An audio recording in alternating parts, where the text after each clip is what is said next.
Hello, everyone, and thank you for joining us today on the Dairy Signal. We've got one special guest back with us this afternoon, and that is none other than Michael Hoffman. And we're having him join for another episode of the Coaching Corner. But before we dive into that, wouldn't be the Dairy Signal without a little bit of today in history. And today we are headed to 1976, and in this invention that happened today, it really kind of has a big impact on many of our lives here yet this moment. And that was because in today in history, the company Apple was founded, and it's one of the most influential tech companies in the world that's made such an impact on yet to all of us this day. So that is your fun fact for this afternoon. But we've got a lot to get to here, especially as we dive into the coaching corner. And I have to say that it's always a pleasure to have Michael Hoffman back. And I know many of you probably were fortunate enough to see him at Business Conference only few weeks ago. I was going to say about a month ago, but it's only been a few weeks. But we're so excited to have him back. And Michael, what have you been up to since we saw you at Business Conference? Sleep. I've been up to sleep, basically recovering. Speaking of business conference, Amber, it's always good to see you. Always good to see you. I love this. I love this section once a month, just talking about people stuff. And a big shout out to the couple at the business conference that came to. I was doing a segment. I was doing a presentation for the youth and on communications and setting them up for success. And if you haven't got your youth involved in PDPW, we got great stuff for them, by the way, a little side note. But there was a couple that came in and sat in on the first, or they wanted to sit in on the program. They didn't know it was designed for the youth. And so when they had mentioned it was for the youth, they got up and gracefully walked out. But they asked, hey, what brings you in? And they said, yeah, we listened to Michael on the Dairy Signal, and we love the things that he talks about and the things that he brings. And so we wanted to be in his presentation, but they felt bad because it was for that quote unquote youth. When they could have stayed, it was wonderful, but I didn't get a chance to say hello or get their names. So, shout out to the people that are spending time with us on the Dairy Signal, whether you're watching it after the fact or live. We love having you on and we love having your comments, but yeah, just all things PDP, finding ways to serve. That's what I've been doing since the conference. What are we doing next? Where are we going? Well, I mean, I have to say, it's always a fun thing to hear that, oh my gosh, somebody's listening to the Dairy Signal. And it's fun because on our end, we don't see anybody else, but to hear those comments, right? And to have those discussions in person really makes an impact. But you brought up a good point here at the end. You were saying you love when people have their comments and questions, and I have to say that is one portion of the Dairy Signal that I love as well, is that if you're an audience member that's watching live, you can ask your questions via Slido. If you're on a desktop device, it's just to your right, and if you're on a mobile device, you can scroll on down below and type in your questions there. And with today's discussion, I know it's one of those that is a little bit more of a heavy topic, a little bit more of an awkward topic that sometimes you just don't want to deal with. So if you have questions on it, this is the perfect time. Michael is an expert in this area and does a fantastic job at really breaking down this discussion portion. So make sure to ask your questions if you're out there watching live. But if people are just tuning in and they're probably thinking, gosh, what am I getting myself into here today for the coaching corner?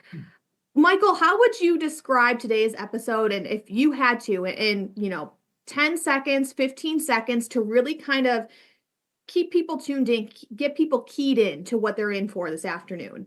Yeah. Well, here's this for a headliner. This is the number one conversation you avoid.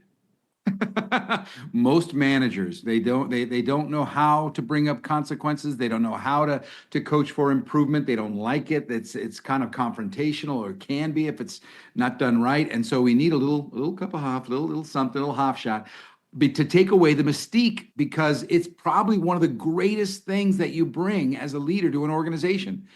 I work behind my eyeballs. We say it all the time. I don't see me. So if I had somebody that had my back, that was able to hold up a mirror and help me see me, to help me be the best that I could be, I would see you as the greatest resource that this organization offers. And yet it's the one conversation we avoid the most, because most of us don't like confrontation. And because of that, we make it worse. We don't deal with issues. We don't help somebody get better. And we don't really have their back. And because we avoid these conversations, oh my gosh, it just ripples. And we can nip things in the bud so fast if we just learn to have these types of conversations, to get things on the table, handle them properly, and help people move on and grow. Because that's the greatest gift you bring to somebody as an influencer. So, and that's a bit of a long tease, but it's the greatest skill you could bring as a leader, dealing with the problem child. That's what we're talking about today. Well, I think that's a great tease though into it because it really does encompass kind of what we're going to be trying to accomplish here today. And with all that, I just am going to dive right into the meat and potatoes of it all, because you've done such a great job teeing it up and setting it up here. So Michael, when we're talking about, these conversations and consequences and disciplining, what is the real goal of disciplining employees? And how should leaders shift their mindset when addressing performance issues? Yeah. I will tell you the number one goal of any type of conversation, but especially where I have to bring up something that's not hitting the mark, and that's growth, and that's your success. I literally see myself as your greatest resource, and I mean that very positively. There is nobody else in this organization that is going, I wonder how Amber's doing over in, over dealing with the Cavs. I wonder if she's doing a great job. When I'm working over here in the parlor, it doesn't happen. I am focusing on me. So the only one that's really got my back is my leader, my boss, my manager. And so because of that, my ability to pull you aside every once in a while and talk about when we're off, talk about the ripple that you're having, talk about the impact that you're having, and make it course because we cannot continue this direction is probably the greatest gift that you bring to anybody. And so it's a mind shift. It's a real mind shift in how we have these conversations, and it takes a few. I'll give you a few tips and techniques today in this next 45 minutes to an hour to help you be really spectacular at it. But the main start is my mindset of I'm actually for you. That's why I'm going to hold you to the carpet. Which I mean, it's a fair thing to be able to say, but it's a hard thing to be able to do for a lot of people. So when you're having like consequences or these discussions, how do you use them as a tool for development rather than a means of micromanaging or having somebody feel like it's such a negative perception? Yeah, I think that's the whole goal of a conversation. A coaching conversation has that goal is you can call it micromanaging all you want, but there's a topic to talk about. And the reason why we're talking about it is we have deemed it to be important. And the reason why we've deemed it to be important is because it's having impact. So maybe the actions that you're having or not having are having an impact that needs to be addressed sooner than later. And so because I pull you aside and because we're taking time, there's a reason for it. And that's the ultimate goal of the conversation is you can call it micromanaging if you want to, but the real impact is this is the impact we're trying to address. And I will tell you this, as soon as you get it and as soon as you're doing it, I never have to bring it up again. But I'm doing it because it needs to be addressed. And sometimes, and that's why I like the philosophy of behind your eyeballs, you just don't see it. So I'm going to bring it up. Or maybe you do, and it needs to be addressed. I have a lot of people that behave but very poorly, but they can justify it in their mind. So I have to give you a different perspective and go, no, that's not okay. We have to nip that one in the bud. That's not justified. And that's why we have conversations. Which I mean, I love, and you've used this phrase before, like see behind my eyeballs. I can't see behind, like everybody. I live behind my eyeballs. I Yes, personally live behind my eyeballs, so I don't see me. Yes, that's it. I was meshing those two parts together. Mhm. But I love that phrase because it really does reiterate that we don't know what we don't know. And it, as you mentioned, it's an opportunity for growth and further development.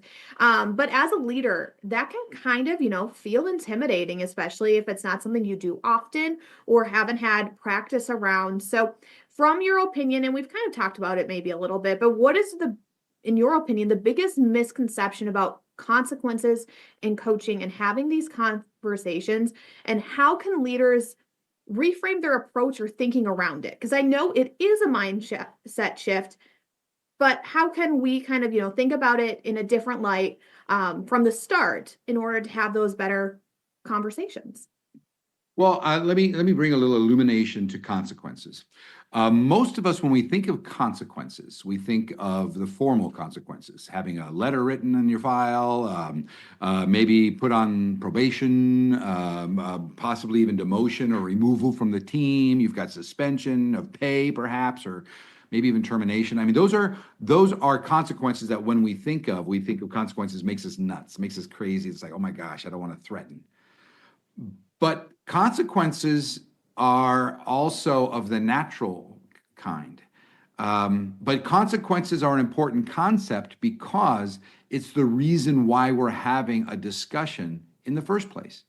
I call it the impact sometimes, but your behaviors or this situation is having an impact. That's why we need to talk about it, whatever that ripple is. And the benefit of having this conversation is to either acquire consequences or to avoid consequences. So the concept of consequences is the impact of your actions. And sometimes they're good and sometimes they're bad. If we can turn this around, it's going to do great things for our team. If we can learn to communicate more effectively, you're going to be even better and tighter as a team. So I know you guys aren't working well in the sandbox in the parlor right now, but we're going to talk about it because if we can get past this, you guys, it's going to have so many positive ripples, so many positive consequences. If we can't, it'll have negative consequences. So the concept of consequences is the impact of our behaviors that can be thought about in two areas. And here's my tip, Amber. Most of us, when we think of consequences, we go right for the formal consequences. Formal consequences. You're being written up. It's going in your file. We're taking away pay. You're going to go on timeout or maybe a leave of absence for a while. You might even be terminated. Those are all formal consequences. But there are such things that we never think about, and that's natural consequences. The natural consequences are things that happen if we just continue to behave this way. For instance, we may have lost opportunities to build skills. Like I know you were having a hard time working with Tim in the parlor. But the fact is, this is a really good opportunity for you to develop the skills that we've been talking about lately because you want to move into management. So don't let this go. See this as an opportunity to really kind of go, Tim, we need to talk about this instead of just running to go get a referee. So that if I can help you coach through this, the consequences of you handling this can be very, very positive in building skills, in creating better professional relationships. That's a natural consequence. If you work this out with Tim, you guys can write your ticket. You'll be a better team. It'll set you up for growth opportunities, like setting you up for taking different positions on the farm, like management, that type of thing. Respect is a natural consequence. I was watching and involved in a coaching conversation a little while ago with a gentleman who he was starting to take over because the person who was running the farm is acquiring a farm and they're not the big dog on campus anymore. And so a person is wanting to take over the top position, even though they don't have the title. So they're being set up for success. And it wasn't going well because people pushed back. You're not the boss. You're not this. So they weren't giving him the respect they were giving him. So we were coaching him instead of having the big boss come back. It's what can we do to help you earn a little respect, to help you hold people accountable, to let people know, no, I really do. I am in charge, blah, blah, blah. And in doing that, just in giving them the tools and the techniques, the consequence of that was they started to earn a little more respect from the people that weren't necessarily under their authority. So consequences are both formal and natural, and both of them can be used for tools. Let me ask you, with that little description of which do you think do we use more in our daily life as far as the results of our actions, Amber? Do you think we are, as a manager, do you think I'm usually throwing out formal consequences or natural? Well, it feels that natural would be the best answer or the more likely answer in this in this case, especially because formal, as we kind of think about it, is the scary one. I mean, it feels like the scary one, at least in my personal opinion. Yeah, absolutely. That's the one we think about, but it's usually the last resort. It's the one where it's like, look, if we don't turn this around, we're going to have to take some action. And the action is usually a formal consequence. And that's usually the stick that we bring out after we try it. But here's the tip. I hope we've had several conversations with, here's the situation. Let's get it on the table. What's going on? And what's the impact of what's been happening? The impact is the consequences. So let's try to change those consequences, because we don't want them to continue to be this way. We want to build respect. We want to have a better team. We want to have stronger communications. Those are natural consequences. Believe it or not, in most of your coaching conversations, you deal with consequences all the time. In our conversation today, I want to bring those up as more of a tool to use as the reason why we want to move action. They're the biggest arsenal in your bag as a manager to go, kids, this is an important conversation because of natural consequences. That's the stick you're going to use more often. You know, Consequence is a big topic. it makes a lot of sense. And there's a few things I want to ask questions on here, especially as we think about natural consequences versus formal ones. But when thinking about those two buckets, if you will, how do they impact behavior change? Because one is definitely more of it feels like a sit down, whereas the other, more on the natural side, it feels like it has more fluctuation for the good and the bad. Yeah, actually, I think they both have really big impact on the good and the bad as far as the reason why you want to consider changing behavior, which is what coaching is. It's like, here's where we're at. This is the impact it's having. Where are we going? And for coaching for improvement, it's the deficit that you bring up. It's we in our coaching conversations, I'm going to start the conversation by saying, here's what we need to talk about and the importance of why we're doing that. And that's usually an example of what's been happening, whether it's you're not playing well in the sandbox, you guys are going to arguments real fast, you've been yelling at each other. We need to talk about it. And then when we bring up okay, what's going on, and then the next step is, what do we do about it? Those two pieces, tell me what's going on and tell me what we do about it. It's probably where consequences you want to get on the table as much as possible. And you do that by finding out what they see as the consequences. Because, well, I mean, they're upset for a reason. Why are you upset? Why did that behavior make you feel that way? What's going on? Tell me what's going on.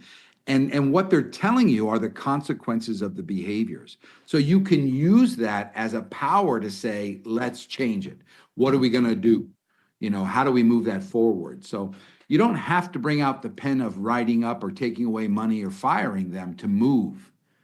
It's the impact that it's having, the consequence that we're going to address, and we're going to do it together. And before we move on to the really how and some of that nitty gritty, I do want to talk about positive consequences for a section or a second words. Ooh, hard. But I do want to talk about it because I think it is an important thing to be able to address and think about. And so when you're thinking about positive consequences, how do they play a role in reinforcing accountability alongside with the corrective consequences that somebody may face? Well, I personally think they have more power. I think natural consequences have more power than formal consequences. I really do, because usually when you're talking about in a coaching situation, we're talking about behaviors. You're doing this and it's having this result. You don't want that result. I don't want that result. The company doesn't want that result. So it needs to be addressed. That's why we're talking. And by the way, before we end this conversation, we will come up with a plan. Sometimes we're not strong enough as leaders to say, I understand that you might not think this is, but it needs to change. We cannot continue this way. That's why we're having a conversation. So let's talk about it. I personally think natural consequences have a bigger impact, because most people, in my heart of hearts, want to be part of something positive. We want to get along with our people. I don't want to have this impact that you're letting me know that I have, that I never saw before. And I would want to change. So I have to assume that you want to be a part of this thing for a long time. So when I hold up the natural consequences of your behavior, that's enough of an incentive to have a conversation to say, what are we going to do about it? I think that's a great way to talk about it because, you want to be a part of something good. You want to be a part of something great, like you said, and that's all very possible as long as, you're able to look in that mirror, as you said. Can I give you an example of something simple that needed to be addressed, but it wasn't like you're going to be fired if you don't stop. Although if it continues, you might. And that was, I was working with a team. This was at a retail store, just up the street, big retail store. It rhymes with Dome Depot. But anyway, this was the night shift, and so these are people that work all night long, and we're out coaching. We're in coaching conversations, and I've got a couple of people that there's a reason why you work at night. You're usually not people. And I totally get that. But there was one gentleman. He's in his 70s, believe it or not, working like a dog, but his personality is sandpaper. The first things out of his mouth is a cuss word right at you. I mean, he wants to, for some reason, I don't know who did something negative to your waffles this morning, but you are not a happy camper. But his MO is to bark, usually in obscenity, before he says good evening, And so he's very, very rough. The consequences of that is nobody wants to work with him. Nobody wants to talk to him because he's very confrontational.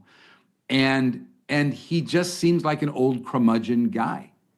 And if you could get rid of him, that would be great. And so there's this growing isolation, but nobody would address it. He's been there for years. Matter of fact, he's the older dog. And when I say older, he's older in age and everything else.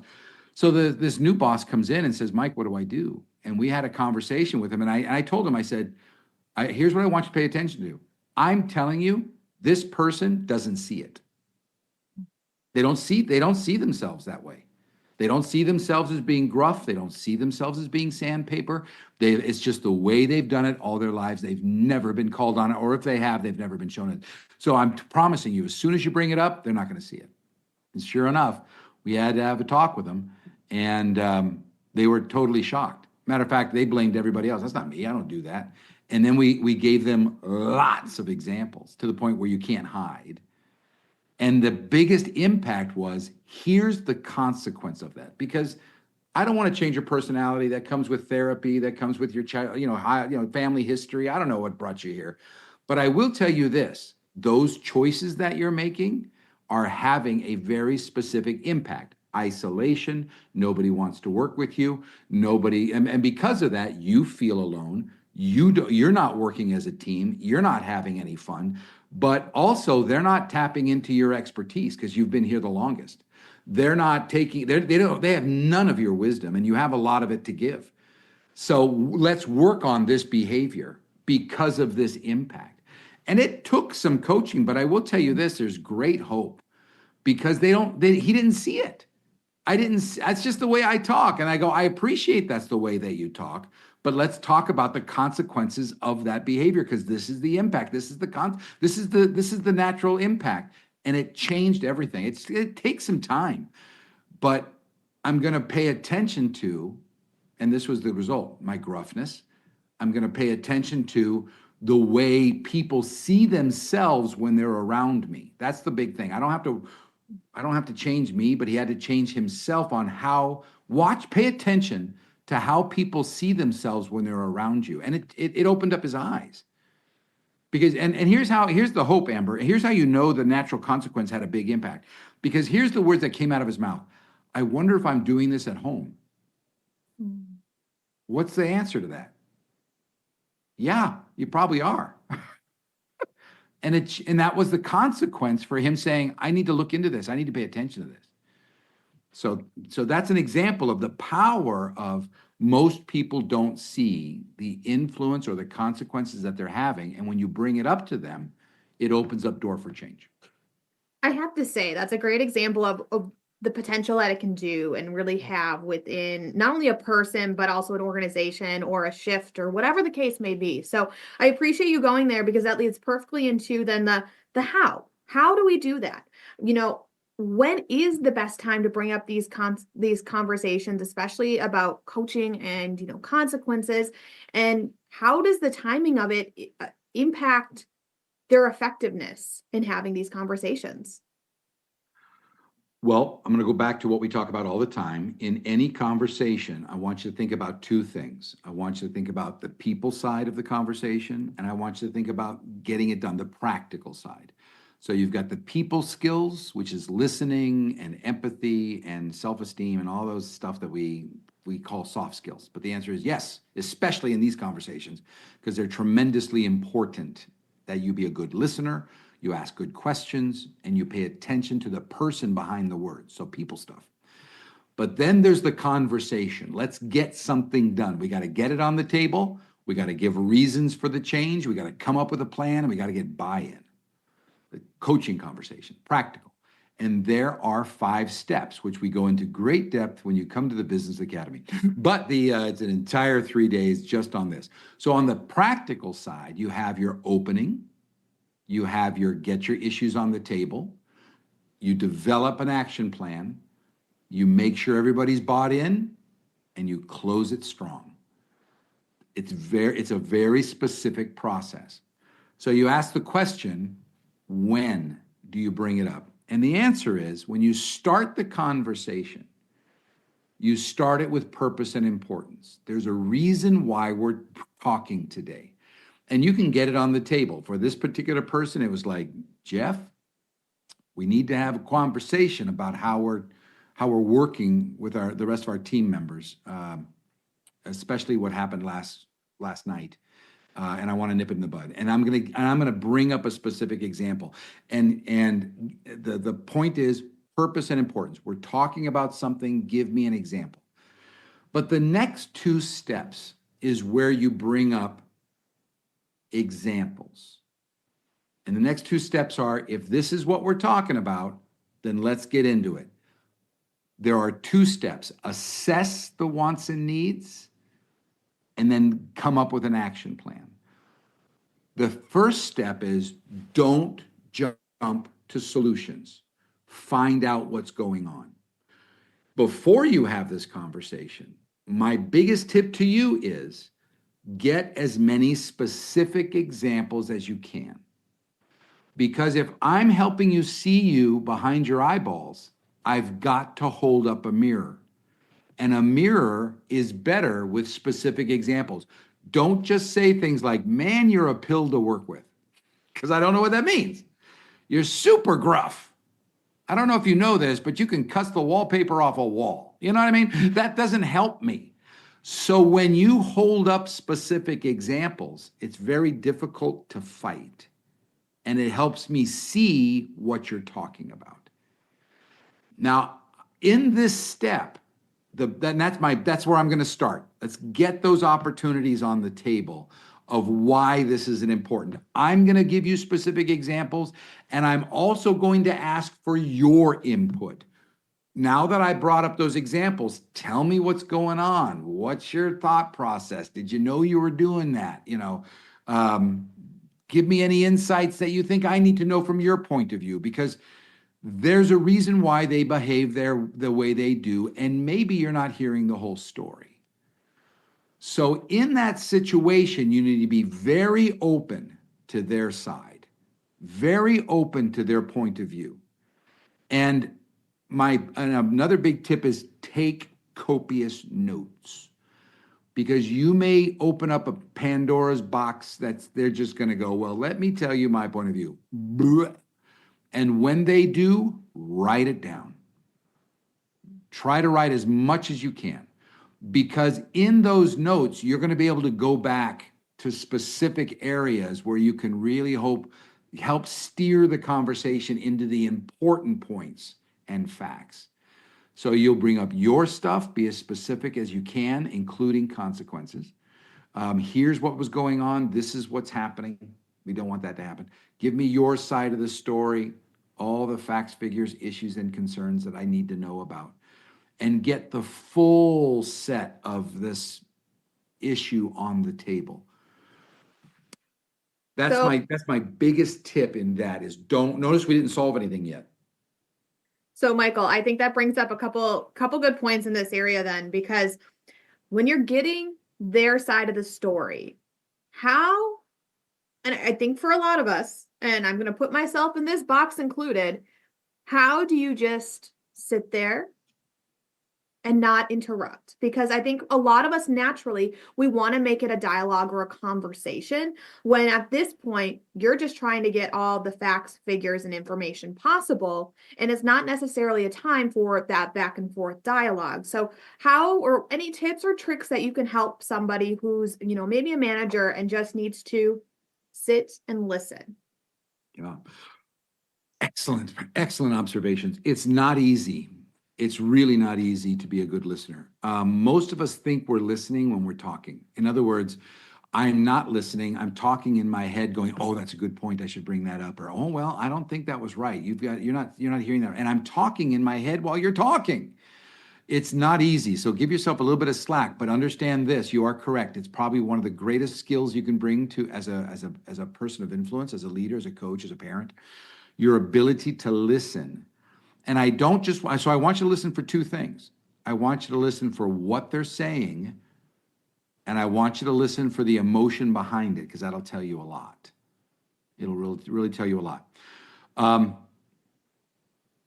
So the first thing I would say to address the point that you bring up is listening is not talking. You may think that you're adding to the conversation, but you're not. You're just waiting to throw in your 2 cents. Now, let me give you an example of this. My wife, I love listening. I have 3 daughters, and my wife and my 3 daughters are very, very close. And whenever we're in the car, and my mother-in-law lives here too, so we've got, we can have a full car, and I'm the only guy in the car, and I'm usually driving because that's my safe space. But I will tell you this, it is a great joy to listen to that conversation in the car because nobody takes a breath. There are no pauses. It's just one voice after the other, and it's like, oh yes, and one person gets a thought going, the other person jumps in to concur, and it's just one on time. And I'm not saying this is a male for woman thing, I'm just saying this is my family thing. It is an amazing dynamic that they are talking over each other and never finishing a thought, and they love it. They just go, oh my gosh, we finish each other's thoughts. And I go, how do you do that? What are you, part of the psychic network? How do you know what they're going to say? Because they're not listening to each other. They're just conversing. And, half thoughts. Where are we going? No, she really wanted to talk about that, but you totally took it a different way. It's true chaos. And I get accused all the time of, how come you never talk? And I love throwing in the comment, there's no space for me to talk. There's no breath.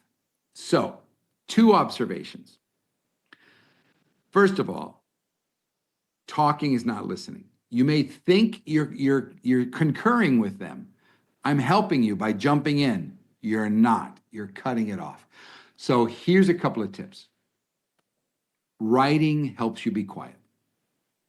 That's why I really push taking notes. It keeps you from being quiet. Now, here's another good tip. If you're a person that likes to verbally say, I'm hearing you, pull back on the verbiage and go with the face. So you can still converse, do things like this. Totally. Oh yeah, right. No way. Those are called minimal encouragers. And if you're a person who loves to jump in and just let you know I'm listening by talking, add those instead. Just by you writing, it shows that you're listening, and that's an encourager. So those 2 tips I really want to make sure that you heard. When you write, it keeps your voice from jumping in. Do a lot of these, do a lot of these, do a lot of facial expressions. Throw in the verbal called guttural affirmations like, no, get out of town. That's okay, because you're encouraging them to talk. And the other one is in writing, listen for 2 things. What are they saying? And what's the emotion behind it? And it'll tell you a lot. But keep in mind, it's not easy. Hope that helped. I think it does. I think those are some really great tips. And I'm hoping you can maybe have a tip for the flip side of it. If you're a manager and you have somebody who you're trying to get their side of the story and they just don't talk. They're just those people that just sit there and they look at you. So how can you encourage them to have their side of the story be told? Yeah, that's a great question. This is the nightmare. It's easy when people are like, well, let me tell you, blah, blah, blah, blah. And then as soon as we got the conversation started, that's awesome. But what about the people that sit back and do this with a rubber band? Hey, how do you do that? This is where the rubber really meets the road as a good coach. I'm going to give you some power tips. Are you ready? First of all, you need to show them that you really are for them. I really do want your opinion. That's a phrase that pays. Write that down. I really want your opinion. I really need your side of the story. Here's another phrase that pays. Listen, you're closer to this than I am. Tell me what happened. I like that phrase. You're closer to this than I am. So that what you're doing is you're showing them, I really want you to tell me your side. So the first big tip is, I know it's a soft word, but empathy is me not necessarily agreeing with what you're saying, but me understanding that what you're saying is important. So ask the questions. You get somebody to talk by asking the question. Now, there's a difference between a closed-ended question and an open-ended question. A closed-ended question helps you say short answers or yes or no. So if I were to say, do you agree with that? That's a yes or no question. But if I were to say, tell me about that, that's an open-ended question, and it's seeking them to talk. I don't care what type of question you ask, but you always follow it with an open-ended question. So you may ask a question, things like, well, tell me what happened, and they don't talk. And so what you want to do is you want to go, seriously, you're closer to this situation than I am. Give me an idea of what happened. So I'm going to follow it up with an open-ended question. In other words, I'm not going to let you off the hook. I really do want to hear what you have to say. Did you notice my tone too? I'm very inquisitive. I really am interested. And I'm going to lift their self-esteem a little bit by saying things like, you're closer to this than I am. Well, you were there. I wasn't there. I really want to know your side. I have their side. I want to know your side. And by being for them, you have a tendency to lower the drawbridge a little bit, get them to open up a little bit, but also not moving on. We're going to ask again. And I really do want your opinion. So I'm going to self-esteem, you're closer to it than I am, and I'm going to ask you again. I'm also going to say, I'm going to give you 2 follow-up questions that I think I probably used more in my coaching career than anybody else, and I really want you to use them because I took them from somebody. And that was, tell me about that, and what else? So just because somebody answered doesn't mean they're going to start to be a chatty patty. I really want to encourage their talking. So I'm literally going to ask what else like 3 times in a row on purpose. And I make it sound conversational. So if I get anything from them, I'm gonna throw in a, wow, okay, hey, thanks for asking that. What else do I need to know? Really? What else? Is there anything else? That last question, it's the same one that if you're ever up for an interview or whether it be like a TV or media type thing, that's the question that gets the most answers and the longest answers, oftentimes from those who I've talked with, because that's exactly it. It's what's on your mind. What's on your mind? It opens that for anything else that hasn't been discussed to be able to come forward. But can I throw in more, 2 more tips real quick on that one? And that is, in this conversation, it's very important for you to seek more than tell. We usually go right to the consequences, right to the, hey, if you don't fix this, we're going to write you up or whatever the consequences are. But it's very, very important in this conversation to seek more than tell. You do not know the other side of the story. I don't care how much you've heard. You don't know. If anything, you don't know their side. So to seek more than tell is a tremendously important people skill in this type of conversation, very specific, and to be open to what they say, because most of us go in with an agenda. So be open to what they say. But I want to throw in a people tip, and that is, I see this a lot, especially with new coaches. They're so focused on the questions that they forget that they're having a conversation with a person. And I know this is a soft skill, but it's very, very important for you to think about this in these types of conversations. And that is throw in a self-esteem every once in a while. When somebody gives you an answer, say things like, thank you for that. Oh, holy cow, I can see where you're coming from. Notice I didn't agree. Empathy is not agreement. Empathy is just, I hear you, man. Doesn't mean I agree with you. I think you're totally taking the wrong approach. There's no need for you to blow up like that, but I hear what you're saying. The reason why I do things like that, I call it grease in the conversation. I see this a lot in managers all the time. They ask a question, they wait for the answer. They ask a question, they wait for the answer, and they ask. Do you see that kind of turns? It starts to sound like interrogation, and you're seriously having a conversation. So throw in some of those people things. Empathize with them. Doesn't mean agreement, just means I hear, man, that was tough. I didn't agree. I just said that was tough. And the self-esteem things like, okay, good for you. Hey, thanks for doing this. You know, I appreciate you being open. Those are self-esteem statements that break down walls and get them to talk. You're having a conversation, so have one. And that's with a person. So throw in the people skills. Well, and then the last portion of it, and we don't have, depending on how long you want to stay here, I have 18 other areas we can discuss here. But the last portion of that is then the solution. I know you mentioned earlier that everybody just jumps to the solution. So any tips or tricks to what to do in this portion after you gather all the information? Yeah, great tips. The best coaching you can do is where you seek more than tell in the development of a plan. I know you might have a total desire of what you want them to do and behave like. But here's a big tip. When you're developing a plan, especially for improvement, if you want buy-in, if you want them to own the answer, you've got to get them to participate in the solution. So the more I have in participation, the greater the commitment. And so this line that right in the middle of this graph, if I want them to be committed, then I have to be, or if I want them to be committed, then I want them to be involved. And there's a direct proportion. The more commitment, the greater the involvement. So Big's tip is, I know you may have an answer of how you want them to behave. Don't do that anymore. Stop cussing. Stop biting the heads off the people that you're doing. I have lots of answers for you because I'm a boss. I've been doing this for a long time.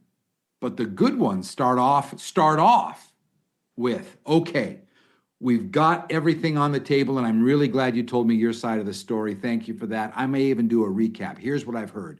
This is what they said. This is what you said. But here's what here's what we want to accomplish. Good stuff. What are we going to do? And here's my question. How do you want to approach this?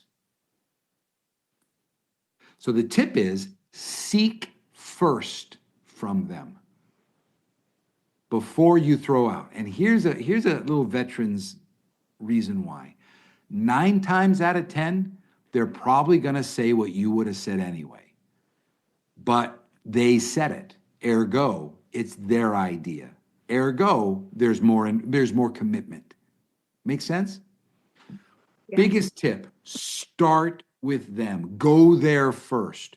How do you want to approach this? What do you want to do first? What do you think you're going to address first? You know, how are you going to change that? I know it's kind of you said it was your personality. Well, we're asking for more than just our raw personality in these situations. We're asking you to make better choices when we're working with these people. What are you going to do first? And let them come up with the plan first. Now, that doesn't mean you can't have involvement. Just go there first. And then you can throw in your 2 cents and then come up with a good. Now it's a dialogue. Now, I don't want to ruffle too many feathers or spend too much time on it. Oh, do it. Out of 10 people will be able to come up with the same idea or maybe have the same solution that you do. But what about that one odd person who just will come out of complete left field with an idea or solution that may or may not work, but definitely was not what you were thinking? Yep. Well, first of all, I will tell you this. First of all, be open to their ideas. I mean, truly open, because they may come up with something you didn't even think of. And you went, I don't know if that's going to work. But I will give you just a little side tip. As a boss, sometimes when you try things and they don't work, that's the greatest learning opportunity that you have. I mean, I've went with programs that I knew were not going to work, but I would love you to try. And who knows, maybe you're going to be successful this time at it. I mean, I don't want to set you up for failure. That's not my goal. But you're very passionate about it and you're not moving. So let's try it. But I will tell you this, we're following up on Friday, and I want you to pay attention to how that went. You know? So don't be afraid to take an idea that you say, I don't know if this is going to work. And by the way, bring it up in the conversation. I don't know if that's going to work, bud. I really don't. And this is why. But now we're having a dialogue. But if they're adamant about it, they really want to try it, then say, okay, we'll go that route. But here's what I want you to pay attention to. And we're getting together on Friday. Check it out. Does that sound fair? It's that type of thing. So the big tip for you people of influence, you coaches, is don't be afraid to try their ideas, even if you think it'll fail. But they're gung ho for it. Let them do it. Let them learn. Man, ask anybody who's been successful at anything. 9 times out of 10, it was their failures they learned most from. If you're going to follow up and if you're going to help me learn from it, if you're just going to let me fail and let me go and go, see, I told you, then that's not going to benefit anybody. But if we're going to get together and talk about it again, woohoo, now you're setting me up for success and you're going to be there for me if I drop the ball. So that's my first tip, is don't be so fast to say that won't work and then we're not going to do it. Now, there are lots of ideas that people throw out that, number one, we don't have the money for. Number one, nope, that's not acceptable. Number one, that's not going to work. You know, you have, coaching is not just me being at the mercy of you coming up with everything. This is a dialogue. I want you to put on your conversation, put on your complete ideas. Here's my opinion. This is what I see, and this is why I'm against that. You know, sometimes they don't have as much information as you do because of the position that you're in. And that may be time. We don't have enough time for it to work, to play itself out. So we're going to have to get quicker. So I love the fact that if we tried that, it may take a learning, but we don't have that much time. It may be behavior of things that need to stop immediately. It may be the fact that they're pointing the finger at everybody else. That's their plan. Get them to change. So you may go, I appreciate that. And you know what? I love the fact that you brought up some things that they may need to talk about too. And I may have to follow up with the other side, but that's them. We're still going to talk about you. So let's talk about that too, because all of those things that you brought up had nothing to do with your behavior. I want to talk about your behavior. What are you going to do? So I just because they come up with ideas doesn't mean that it's a good plan, but now it's a dialogue. So here's another thing that you brought up of people that, you know, my nightmares are they bring up stuff we can't use. We talked about that a little bit. What about people that they're not talking again? You know, you may got them to give their side of the story, but then when you come up with, well, so what are we going to do about it? Maybe go like, I hope you have some ideas because I certainly don't. I want you to take the same approach we did in the step of getting all the issues on the table, and that is, don't jump to solutions. You can prime the pump, but a better technique is you back off a little bit and restate the problem. Okay, I appreciate that. Well, let's take a look at it again. You're still going to have to work with Jose. He's still going to be there. We're going to get together literally tonight. How are you going to approach it differently? So you restate it and ask again. My goal is, I appreciate the fact that you don't want to give. The conversation ain't ending. We're not stopping. So let me restate it in a nice way and then come at you again. If I still get pushback, I may throw out some observations, and I'm going to use their words. You said up when we were talking about the problem was you said that Jose is getting right to work so fast that he's not connecting with you and he's coming across cold. Is there anything you can do to help him kind of slow down as well? I mean, he's saying that you're cold, you're saying that he's cold. What might you do to really address that problem? Anything? So that's my technique. Same thing, go there first. If they're having problems, state the situation, ask again. If they're still having problems, state the situation, maybe from their point of view, and pepper an idea to get the conversation going, and then go back again. Once you get it going, come up with a good action plan.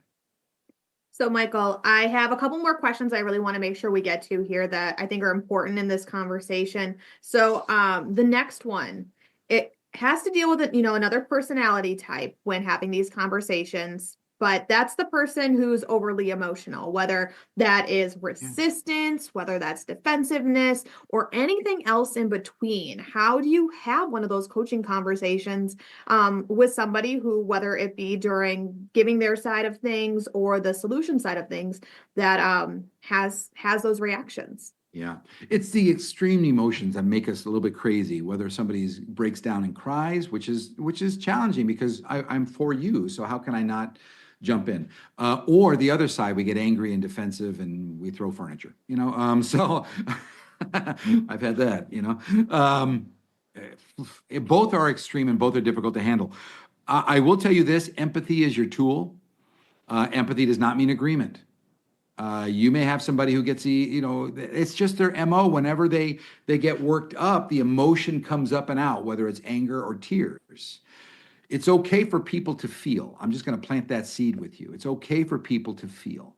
So if I get somebody who gets emotional, I'm going to let them know it's okay. And here's an empathetic statement. I'm going to say, this is a challenging conversation. Notice I didn't solve anything in that statement. That's an empathy statement. I am literally holding up a mirror and saying, I see you as a person. That's empathy. It doesn't mean I agree with your behaviors, but I see you. I'm validating you. It's okay. It's okay. This is an important conversation. It's okay. What's not okay is for it to derail the conversation. So if somebody gets angry, I'm going to back off a little bit and I'm going to give some empathy statements like, I know this is a challenging conversation. It can be very emotional, and I can sense a little defensiveness here. I didn't solve anything. I'm just pointing out the feeling. Even if I'm wrong, it still works. So empathy is your big tip here. But at the same time, you want to address it. So if I get somebody who's angry, I'm going to say, hang on a second. This is something we need to address. It's for this conversation. So tell me what's going on. Tell me what's behind the anger here, and get them to talk. It's called validation. If I validate where you're at, you have a tendency to let go of the emotion faster, whether it's anger or crying. They're both emotions that I'm trying to handle. So if I can get you to talk, you'll usually let them go. And what I'm doing is I'm showing you that I hear you. So even if it's just babble, start talking. If it doesn't stop, I'm going to throw out some suggestions. Do you need a moment? Do you need to wash your face? It's okay. Go wash your face. Sometimes that helps. Let's walk around the room a bit. Let's go wash your face. Crying, for some reason, when we wash our faces, it usually puts it back in perspective. But here's what we're not doing. We're not ending the conversation, because then it becomes manipulative. So I'm going to say, what do you need? What do you need? Do you need a break? You need 3 minutes? I give you 3 minutes. You need to go wash your face, take a break. It's okay. And then we'll get going again. So that's a big tip, yeah. I was going to say, those are some really helpful tips. One of the other questions I want to make sure to ask, before we have to wrap up, that I think is important when having these conversations, and you've alluded to it throughout this afternoon on ways to be able to do this, but what are some strategies that coaches or leaders in this area can ensure that consequences that are communicated in a way that also shows that and helps maintain the trust of the employee? Yep. We haven't really talked about formal consequences, so I'll kind of put it all in since we're wrapping up here. And that is, both formal and natural consequences are very important to hear. I'm behind my eyeballs. So when you tell me about the consequences, you're literally telling me about me and the impact that I'm having, or that the impact that could impact me in my career and my relationships and everything else. So they're tremendously important to bring up. So in the conversation, in that assessing the wants and needs before we come up with a solution, and while we're coming up with the solutions, I'm going to bring up consequences. How do we avoid this consequence, whether it's natural or formal? In the beginning of the conversation, I'm going to bring up consequences. If this doesn't change, there are consequences, and they are formal. If we can't fix this, you can't play here. I mean, this is a terminable offense. And just that statement alone, getting it on the table, is tremendously important. So in the conversation, whether it's at the very beginning or whether it's in that when we're coming up with solutions, I need to let you know that this is the reason why we're working for this. And if we do this, it will address this. So that's the hope. Coaching is always about hope. So whether you're dealing with natural consequences or formal consequences, get it on the table. And then we're working through this because we want the positive consequences. We've turned things around. You play better in the sandbox. People see you with respect. You're not being written up. You're not being let go. So coaching is about hope, but the consequences are the driving force. And we're trying to change them for the good. So don't be afraid to bring them up. Don't be afraid to end with them, especially in a positive way, and give hope in your conversations. Well, Michael, I have to say, I think that is a fantastic way to kind of think about things and in these conversations, that they're not necessarily always negative in terms of that, formal consequences can be. There's hope. There's hope that things can change and turn around. So with all that being said, any last minute tips, tricks, or things that are still on your mind before we begin to wrap up? Yeah, I will say these conversations are tremendously important. Document everything. Document that you've had these conversations, what you talked about, what you decided to do in your follow-up conversations. Document, did it work? Did it not work? Well, are we trying something else? I have spent more time in front of judges with labor disputes by having wrongful terminations. And the judge will do one thing. He wants to see their file. And they're going to have a wrongful termination suit. Heaven forbid that should ever happen. But he's going to open up a file and he's going to go, why did you fire St. Stephen? Because there's nothing in the file that says they were a problem child. Judgment for the plaintiff. But if I document everything, this is what we did. This was the situation. Here's how we accomplished it. I think we tried this. It went great. It didn't go great. So then you have a documentation and you'll never be in trouble, whether it's formal in a court or whether you're just building your team. Document. These conversations are tremendously important. So have them, keep them, and watch how your team grows. Okay. And then the last question for you today, Michael, we've covered a lot. We've had a lot of really good tips and tricks, things to be thinking about, how to go about these conversations. But from today's conversation, what's one or two things that you want producers to be thinking about or actively doing after today? I want you to think that coaching is probably the greatest thing you can bring to a human being. When you tell me when I'm on and when you tell me when you're off or when I'm off, nobody does that for me. I don't get that in real life. And if that's your job, it's the greatest thing you can do for me. 9 times out of 10, I don't know that I'm doing that. And when you help me see it, you'll change me. And if you're going to be for me, I will go to hell and back for you. I really will. So don't be afraid to have these conversations. Don't be afraid to call it on the table and get it on the table. Just stay unemotional. Let's work it through.